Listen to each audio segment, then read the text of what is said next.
Almost set to go for the Breeders' Cup Marathon. 1 mile and 3/4 to go. Here is AU Minor coming up. AU Minor goes in. Gates closed. They're all set. Field for the Breeders' Cup Marathon sent on their way to a very, very good beginning. On the far side, we have Aldefar setting off for the lead, but now Pleasant Prince going to go on, and Pleasant Prince takes up the running. Bird Run along the inside is racing in second, and Barishnikov settles in the third spot. On the inside, Miesner has now kicked through to be fourth. They're going a good pace for 1 mile and 3/4 out here. Cease is in a nice spot. Cease is back fifth, gives them 4-length start. Aldefar racing along in the 6th position. Just in behind that comes Giant Oak, who's pretty keen to go on down at the rail. In behind them, we have Afleet Again, who's racing 8 lengths off these leaders. Then another big gap of 6 back to Brigantine. And as usual, AU Minor has 0 early speed. AU Minor has got to be more than 20 lengths off this leader. So they come to the stretch first time round now, and Pleasant Prince has slowed it down up front. Pleasant Prince in front, 3/4 of a length.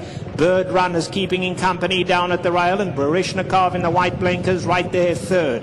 In the center of the track comes Aldefar. Has to go a little wide, but he's only 2.5 off the leaders. Cease has the perfect spot in the blue cap. Cease is right behind the leaders. On the inside of that, we have Harrison's Cave and Giant Oak. Down on the inside, Miesner's losing ground now. Riders asking Miesner to keep up, gets a tap on the shoulder. Outside of that, the grey of Fleet Again, giving them 7-length start. A big gap of 6 back to Brigantine, and AU Minor is still last, and still a good 15 off these leaders. They've covered half the journey now in the Breeders' Cup Marathon, and there's Pleasant Prince just taking them along by a neck. Now here comes Barishnikov to keep the pressure on. So Pleasant Prince not having it his all way. Barishnikov's taken him on early. In behind that comes Cease, who now has gone up to race in third. Birdsong is very comfortable at the rail in fourth. On the far side, we have Aldefar, a close-up fifth. They've been followed by Harrison's Cave, who's now 6.5 off the leaders. A gap of 4 back to Giant Oak, who's coming under pressure. Alongside of Fleet Again, then Brigantine. Behind that, AU Minor. Let's see, AU Minor hasn't started to run yet, is still 12 off them. And there's something wrong with Miesner. Miesner's been eased out of it. A half mile to go in the marathon now, and now it becomes a test of stamina.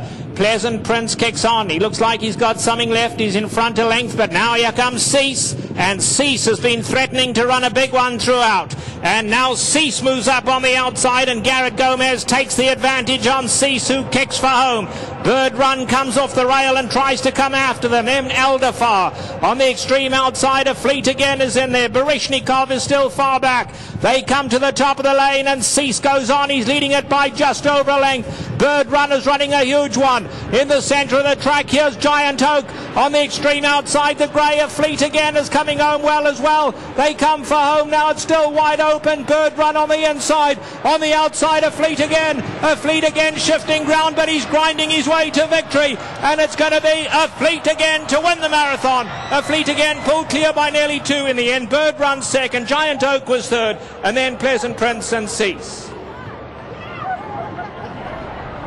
The longest shot in the field, Afleet Again at 41-1, upsets the Breeders' Cup Marathon. There's also serious concern as well for AU Minor, our post-time favorite in here, who had to be eased at this point in the race as the field had their final turn completed and straightened away down the lane. But watch the big gray to the outside of Fleet Again at 41-1. Ran a good race at Monmouth Park like we said last time, but sort of a bottom-rung field. This is a big surprise in here, but congratulations to Robert Reed. Great training job.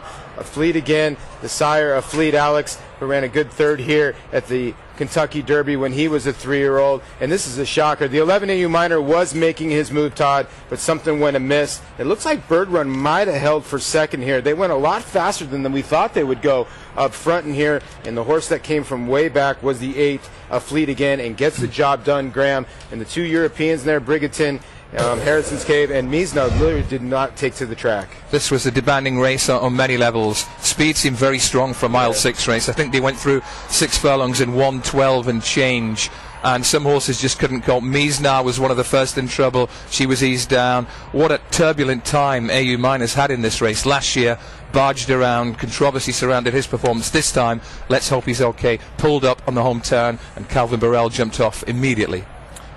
Afleet Again with a shocking upset here, but it did seem, Matt and Simon, there was a good pace early on. I mean, an opening quarter mile 23-2 is strong considering the distance of 1 3/4 miles. 48 flat for the half-mile time in this race as well. Once I saw the 48 half-mile, and with horses, some of your major contenders, horses like Cease, fairly close to that pace, you know, not necessarily I thought Afleet Again was going to win this race, but I thought then we had the ingredients for something wacky to happen. That's exactly what occurred. Yeah, 41-1, over 5-1, over 8-1, over 12-1, unofficially 8-1-5-4. This trainer Butch Reed, been around for a long, long time. Used to train in New York and now kind of floats around the Mid-Atlantic Stakes, Monmouth Parks, and racetracks like that. And he does a great job. And this would be the biggest victory of his career here.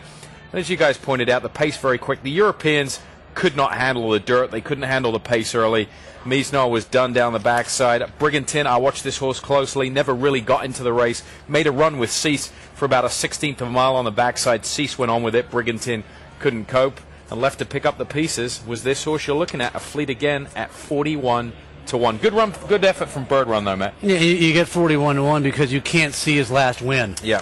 In the past performance lines. But Simon, you look back a year plus ago, horse that was fourth in the Travers, ran in the Haskell behind, looking at Lucky, trap shot second that race, your morning line favorite in the Breeders' Cup Sprint, coming up here in a couple hours. So, you know, at one point he was fairly highly regarded, just off form and winless this year. Yeah, I mean, he faced To Honor and Serve 3 starts back. I know he was well beaten, but this somewhat helps the credentials of To Honor and Serve, who's going to be running in the Breeders' Cup Classic later on, guys. And Todd, I don't know about 41-1, but I think this is going to be a theme for the entire afternoon: prices, and more prices.